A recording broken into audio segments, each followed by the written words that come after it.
मैं यहाँ पे आपको जो है 20 क्वेश्चन का सीरीज जो आज, ठीक है, चलिए देखिएगा। और आप लोग, मैं जब तक ऑप्शन, चारों ऑप्शन बोलूँगा, जब तक मैं आंसर बोलूँगा उससे पहले आप आंसर दे दीजिएगा। और इस 20 में अगर आप 15 से कम अगर करते हैं, 15 से कम अगर स्कोर करते हैं, मतलब आपका तैयारी ठीक से नहीं है, तैयारी की ज़रूरत है, सीधा बात, ठीक है। डेली मैं 20 क्वेश्चन देता हूँ, और अगर आप इसमें से 15 से कम अगर कर रहे हैं, मतलब आपकी तैयारी सही नहीं है, आप गवर्नमेंट जॉब के लिए प्रिपेयर अभी नहीं हो, ठीक है। तो डेली यहाँ पे आके आप लगा भी सकते हैं और अपना तैयारी को देख सकते हैं, ठीक है। चलिए करते हैं शुरू। पहला क्वेश्चन कह रहा है मध्य कान का संक्रमण क्या कहलाता है, यानी हमसे पूछ रहा है इन्फ्लामेशन ऑफ मिडिल ईयर, ठीक है, मध्य कान का संक्रमण। ऑप्शन ए है साइनोसाइटिस है, ऑप्शन बी है मस्टोइडाइटिस है, ऑप्शन सी ओटाइटिस मीडिया है, एंड ऑप्शन डी है नॉन ऑफ द एबव।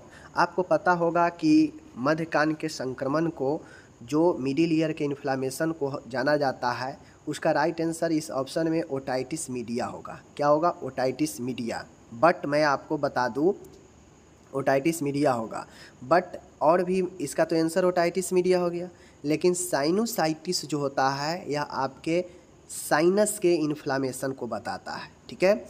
मस्टोइडाइटिस जो होता है यह मस्टोइड बोन का इन्फ्लामेशन को बताता है, जो आपके दोनों कान के पिछले वाला भाग में जो हड्डी होता है मस्टोइड बोन, उसका इन्फ्लामेशन होता है, ठीक है।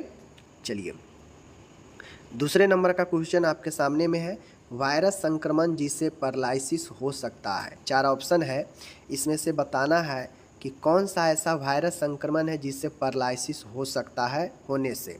Rabies, cholera, polio, HIV। तो आपको पता है किसी भी अगर व्यक्ति को पैरालिसिस होता है, पोलियो होता है तो उसको पैरालिसिस लग जाता है, ठीक है।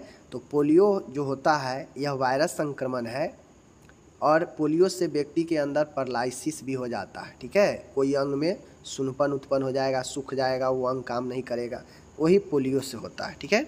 आगे चलिए, तीसरा क्वेश्चन है सिफिलिस का कारण क्या होता है। आपको पता होना चाहिए कि जो सिफिलिस है, सिफिलिस का जो कारण होता है ऑप्शन में है staphylococci, streptococci, M tuberculosis, T pallidum. तो आपको पता है सिफिलिस किसके कारण होता है?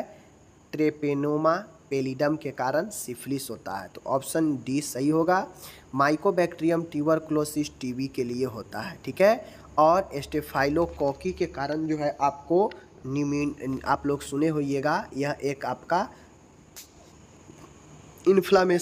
संक्रमण है। आगे है चौथा क्वेश्चन है पपिलरी डिलेशन हेतु प्रयुक्त दवा ड्रग्स कौन सी क्या कहलाती है।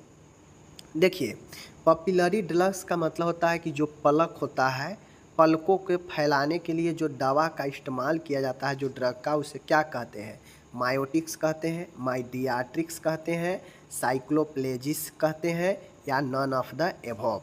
तो माय डियर, इसमें जो राइट आंसर होगा, डिलेशन के लिए पूछेगा तो माइडियाट्रिक्स होगा, ठीक है। डिलेशन के लिए पूछेगा तो माइडियाट्रिक्स होगा, बी ऑप्शन सही। पांचवा क्वेश्चन है मलेरिया का कारण क्या होता है। आप लोग पढ़े होइएगा, बताइए कि मलेरिया किसके कारण होता है, एग्जैक्ट नाम बताइए कमेंट करके। बाकी ऑप्शन में वायरस दिया है, प्रोटोजोआ है, ठीक है, तीसरा है बैक्टीरिया है, एंड चौथा है फंगी है। तो आपको पता है मलेरिया किसके कारण होता है? मलेरिया एक प्रोटोजोआ रोग है, प्रोटोजोआ के कारण होता है, उसका नाम बताइए, ठीक है। प्रयोगशाला जांच VDRL निम्न के डायग्नोसिस हेतु किया जाता है। VDRL का फुल फॉर्म क्या होता है? आप लोग कमेंट करके बताइए, ठीक है, कमेंट करके बताइए। Tuberculosis, syphilis, trachoma, cholera.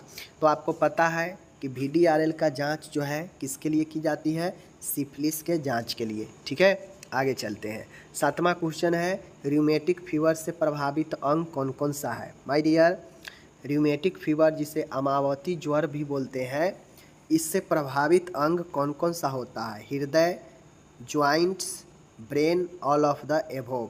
तो माय डियर, इससे रूमेटिक फीवर से जो प्रभावित जो अंग होता है वह सब होता है इनमें, यानी डी, यानी ब्रेन, हार्ट, ज्वाइंट सब प्रभावित होता है। ठीक है। और इसी रूमेटिक फीवर से आरएचडी उत्पन्न होता है, रूमेटिक हार्ट डिजीज, समझ गए ना, वही हार्ट वाला। स्वाइन फ्लू का कारण क्या होता है? स्वाइन फ्लू किसके कारण होता है?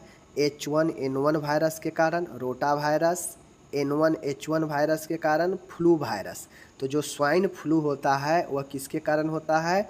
H1N1 वायरस के कारण। ओके, आगे है 9 नंबर क्वेश्चन है, लुंड एवं ब्राउडर चार्ट का प्रयोग निम्न मरीजों को आकलन असेसमेंट हेतु किया जाता है।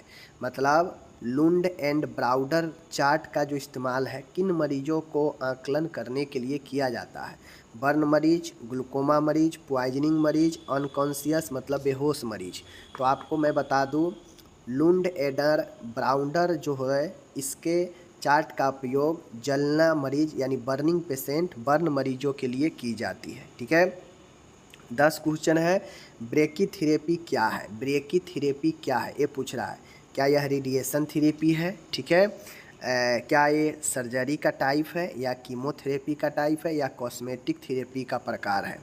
तो मैंने आपको पढ़ा रखा है, ठीक है। Brachytherapy is the type of radiation therapy, option number A. Okay. 11 number है, डिप्थीरिया के प्रति संवेदनशीलता जानने हेतु किया जाने वाला टेस्ट कौन सा है?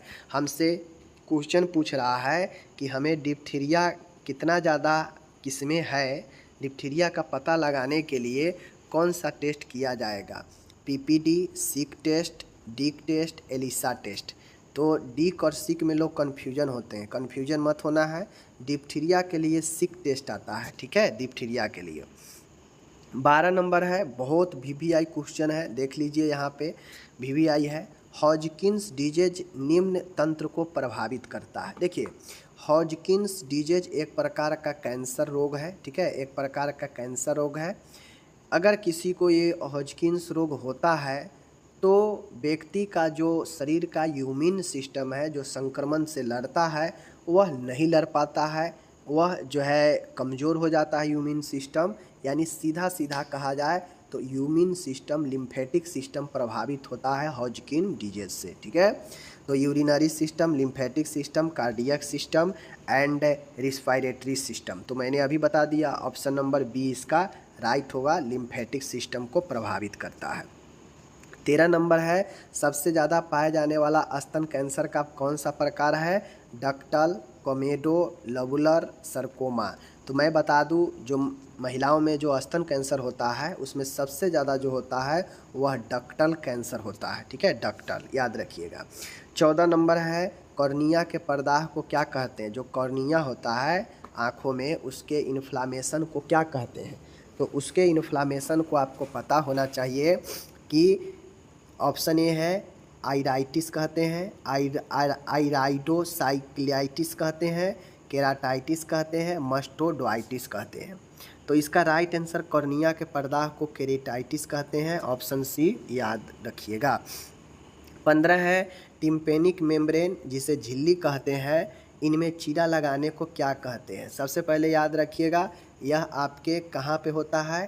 कान वाला भाग, ठीक है। और उनमें चीरा लगाने को क्या कहते हैं? टिम्पेनिक मेम्ब्रेन में ऑस्किलोप्लास्टी, मैरिंगोप्लास्टी, ठीक है, मस्टोइडाइटिस एंड मैरिंगोटोमी, ठीक है। तो टिम्पेनिक झिल्ली में चीरा लगाने को मैरिंगोटोमी कहते हैं, समझ गए। आगे चलिए।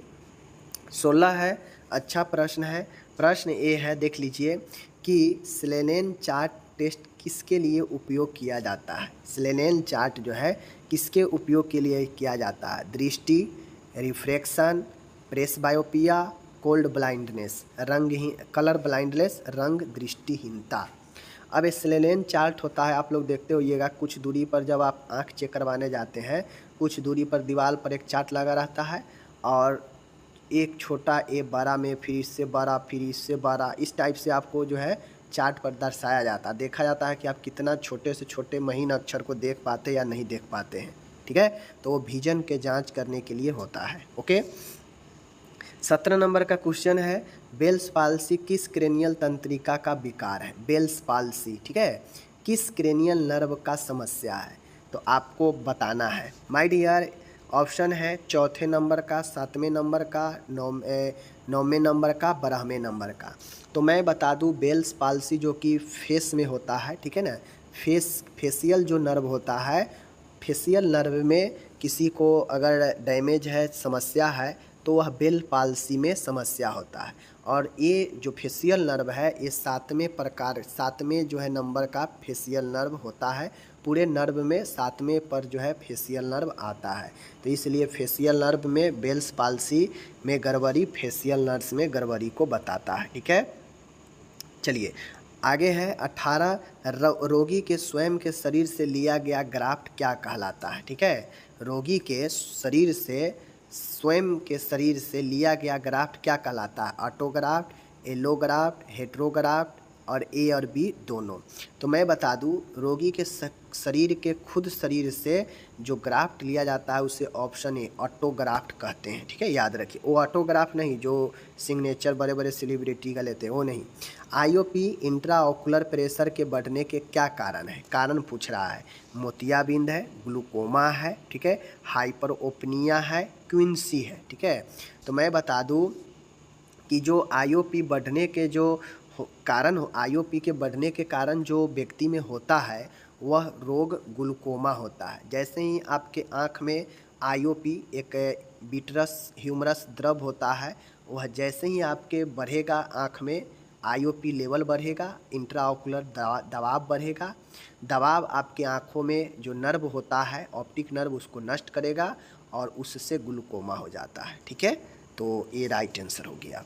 30 नंबर का क्वेश्चन जो है आपका यहाँ पे, यह एक ऑटोइम्यून रोग है, मतलब इनमें से कौन एक ऑटोइम्यून रोग है, ठीक है। रूमेटिक फीवर, ठीक है, ऑस्टियोस्क्लेरोसिस, टिनिटस और टेलेजिया। तो राइट आंसर क्या होगा, एक ऑटोइम्यून डिजीज जिसमें से रूमेटिक फीवर है, ऑप्शन ए, ओके। तो ये आपका जो है हो गया 20वां नंबर का क्वेश्चन, ओके।